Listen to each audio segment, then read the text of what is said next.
What the hell is that?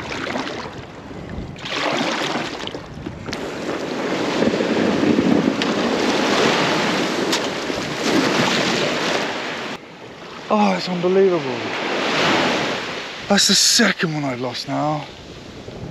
Oh.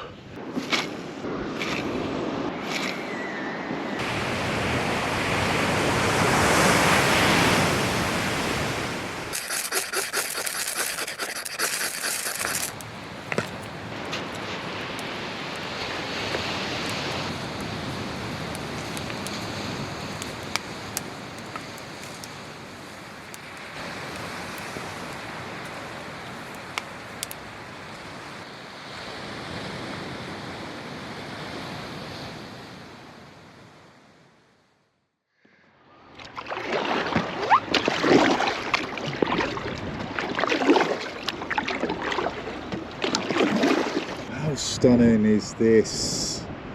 Ah, yes. Micro adventures on a budget. Winning. Something in the water over there looks a bit shiny. I'm not sure what it is, but I'm gonna go check it out.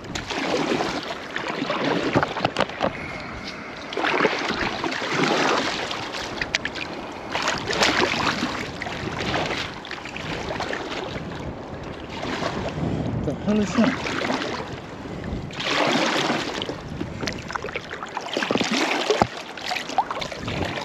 Oh my goodness.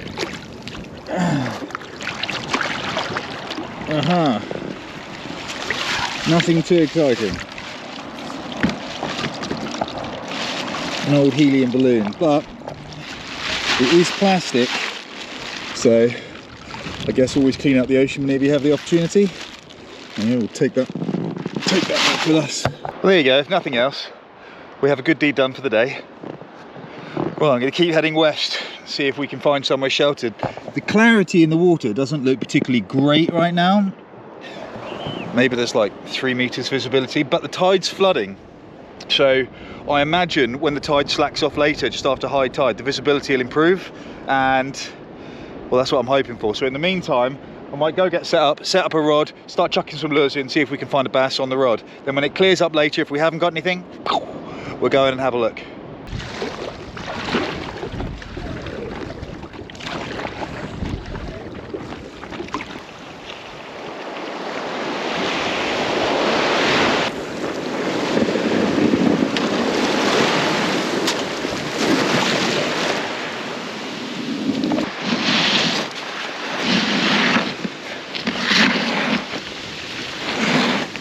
Oh, I don't believe it.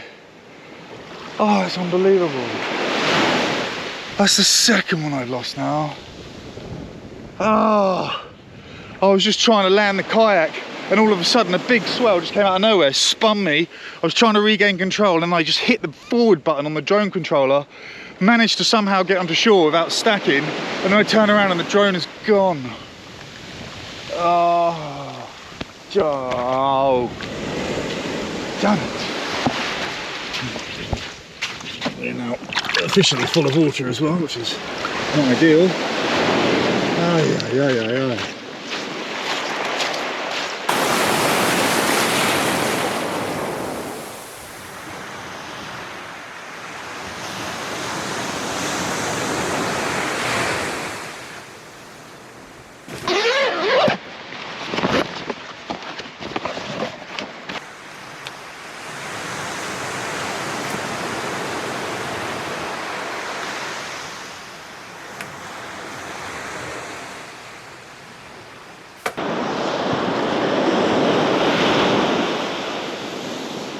Alright, so now that I am officially droneless, I'm actually going to have to climb up somewhere and hold the GoPro up on wide angle so I can show you how amazing this place is.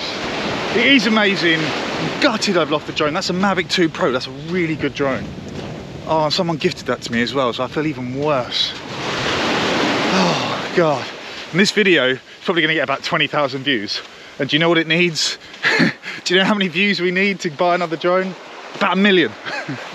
So yeah, if you ever needed a reason to hit the subscribe, the like, the share and all the rest of that good stuff, then you could take pity on me for no longer having a drone. Let me show you this place though, it's awesome. drone compensation shot for the day. I'm going to get down before I break my leg. I'm having a little look up and down the beach, trying to get an idea of how high this tide comes up. So I thought I'd have half the beach to camp on, but the tide's coming in, or it looks as evidence to say it's going further up the beach than I imagined it would. So we've got a couple of hours of the tide coming in. I'm going to set up a rod because the water visibility isn't amazing. Head back out, have a little cast, see if we can find something, and then we're going to come back in near high water and see, I'd say, how far up the tide has come and whether it's going to be even feasible to stay here. And if it is, we'll whack the suit on, jump in the water. Hopefully it's slack water, there'll be better visibility. And if we haven't caught anything on the rod, we'll have a little poke around, see if we can find a lobster or a crab, or maybe surprise a bass and clip one of those with a spear gun. Let's get to it. I've just set up a super cheap Amazon telescopic rod with a soft plastic. Cheap Amazon rod. The whole point of this video is to say adventures can be cheap and affordable, but not if you lose £1,000 drone. It's not. Unbelievable.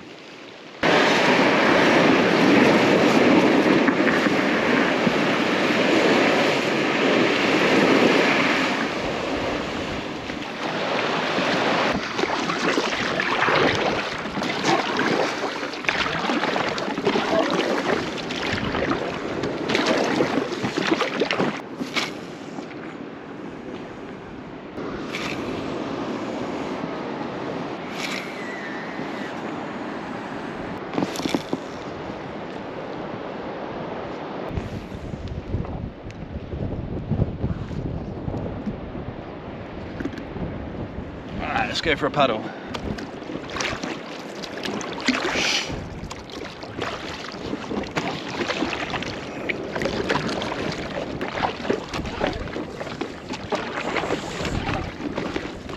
Don't know if you can hear that behind me, but I'm just trying to fish along the edge of this reef, and I need to like cast once and retrieve, and I need to bolt out of here because I'm moving quite quickly towards these rocks, and you see the waves are breaking up against there.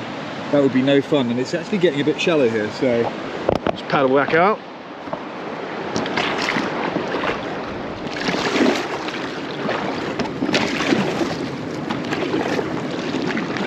I tell you what, that wind is super strong once you get away from the shelter of the cliffs. Pushes you out to sea really, really quickly in this inflatable kayak. I guess that's one of the trade-offs you pay for portability, is the fact that it's a giant lilo basically, so it gets blown out pretty easily. So I have to sort of keep an eye on where I'm going, because you drift out and unless you've got a point of reference, you lose your bearings quite quickly.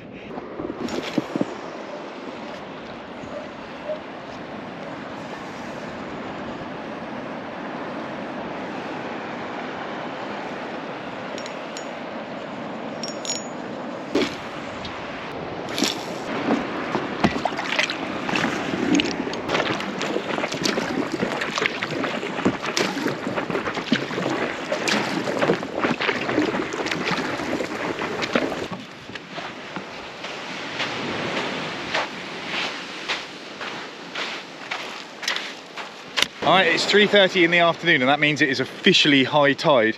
I was a little bit worried this morning when I was taking a walk along the headland that it looked as if the high tide, perhaps it was the angle I was stood at, went right up against the rocks, which meant I wouldn't have been able to camp here. But it's officially high tide now, which means that I can sleep in peace knowing that I've got plenty of beach to build a shelter out of this second-hand inflatable Facebook Marketplace kayak and a tarp. I'm going to use a tarp.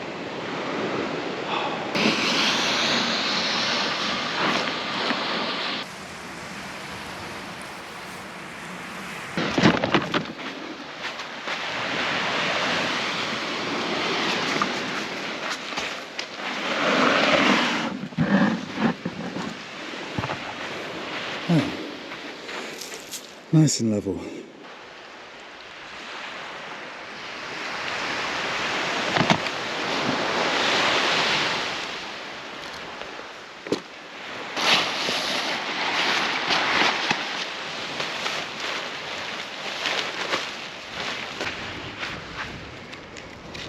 What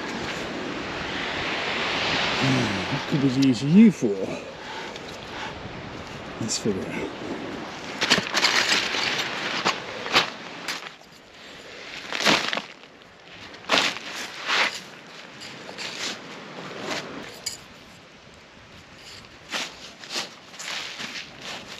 I've never made a shelter before out of the kayak and a tarp, so I'm kind of making it up on the fly. But I've split the oars in half, and what I'm thinking is you've got 3 chambers, and then you've got this kind of cavity here which allows for the water to drain out if you open the drain plugs. And I'm thinking if I just put the oar this way round in there, that creates a sort of lever, and then if I can pull that with maybe a guy line or something, then that might give us a structure to build the shelter on. That's the plan.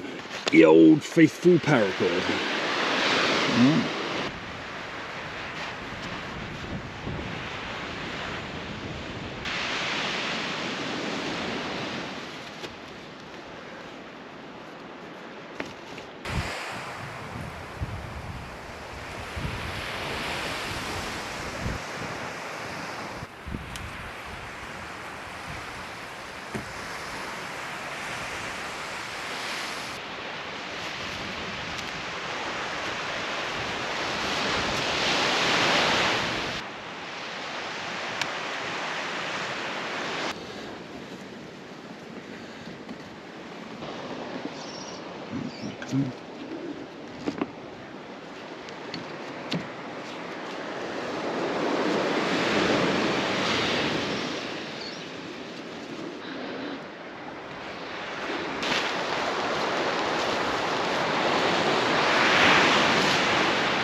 I can enjoy the view from the shelter, but then tonight, you know, as it gets colder, I can undo those, and I'm going to tie them down here, so that'll give me an enclosed tarp. But yeah, a couple more guy lines to pull it taut, and then we'll be good.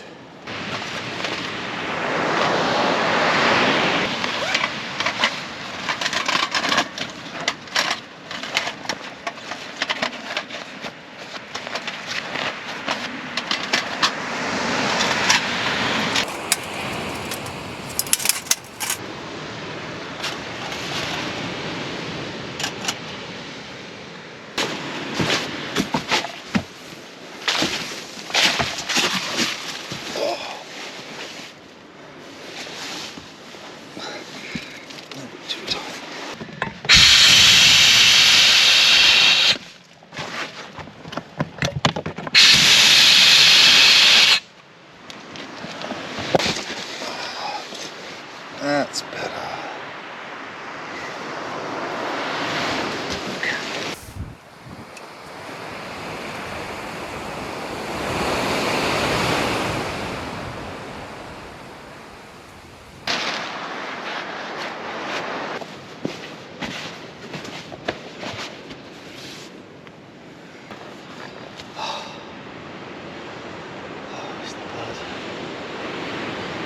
It's not bad.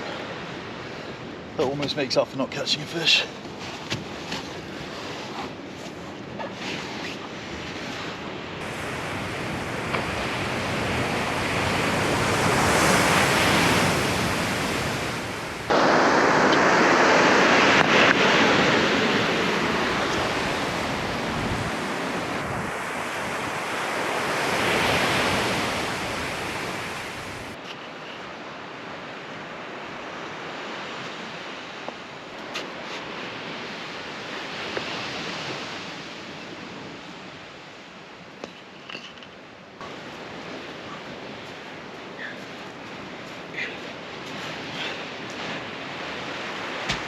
Alright, I'm just beach combing, looking for some driftwood or anything I can, as well as some big rocks that I can use to sort of shield a fire, because I'm going to need to try and stay warm tonight.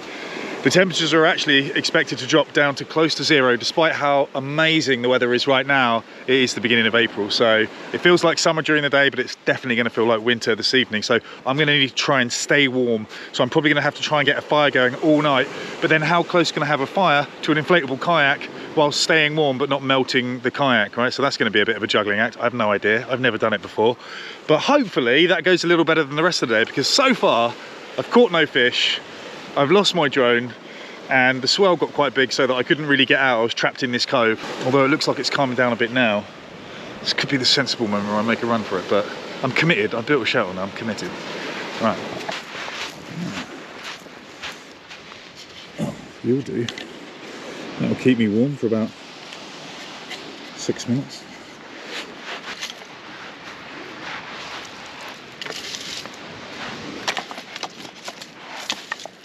You will help get the fire started.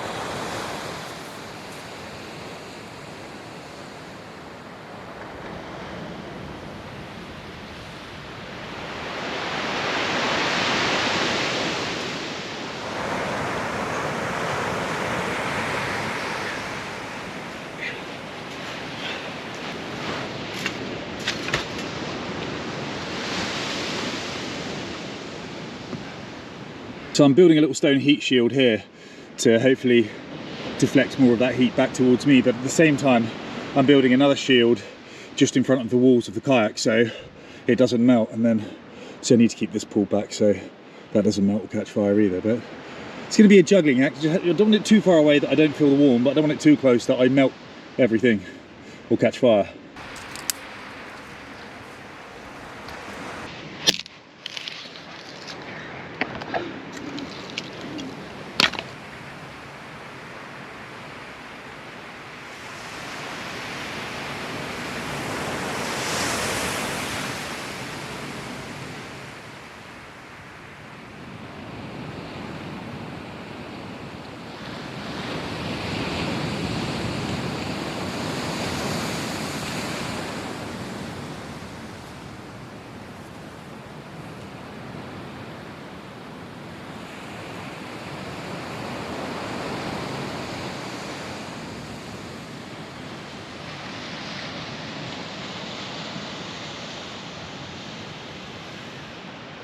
Just remembered, somewhere, I'm sure somewhere, I've got a half-eaten flapjack.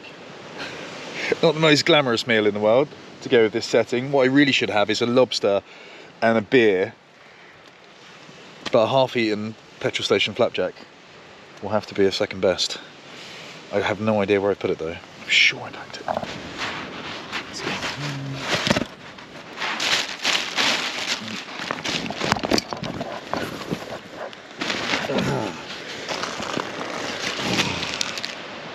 Not quite a lobster and a beer, but I'll take it.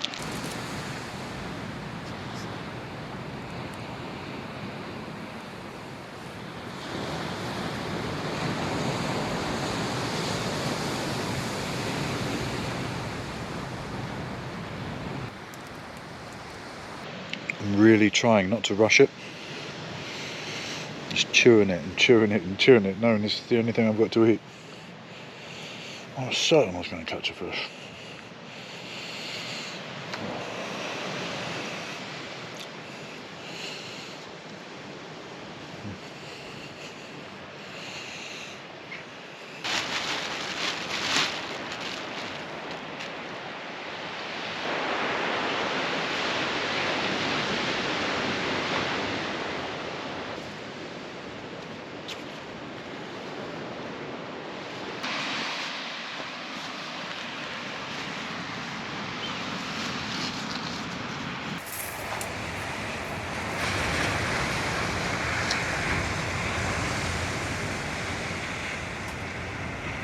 So I've actually brought some freshly harvested fire sticks with me, and I actually found these yesterday when I was walking Hank in the forest back home, and I just was coming right towards the end of the walk when I just stumbled across this really old looking pine root that was just uprooted and just lying next to the path. And I got down and had a look, and it looked like it'd been there for years, like most of it was quite rotted away, but when I had a little tap, there was a really hard part, which meant that there was going to be a really resinous bit of wood in there. And it's the resin that we're after, because that's highly flammable. And it's the resin that's protecting the wood from the water, which is why it's still hard, even after years, clearly, of being out of the ground. and that's really easy to get a fire going. So whenever I see it, whenever I happen across it, I always think it's a sign, and I always harvest a little bit and bring it with me wherever I go. So yeah, that's fresh as of yesterday.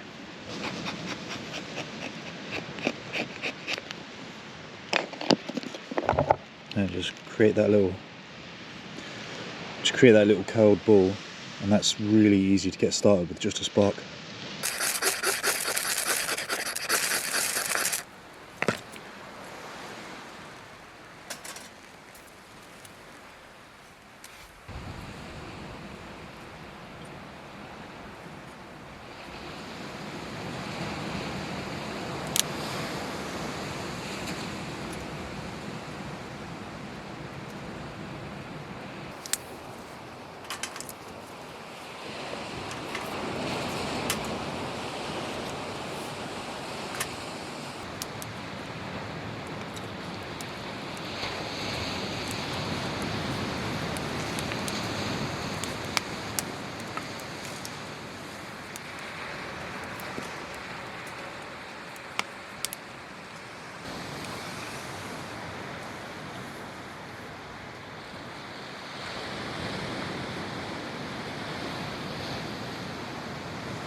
Beautiful. The sun is just finished setting.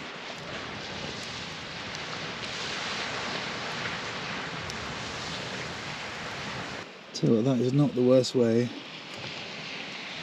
to end the day.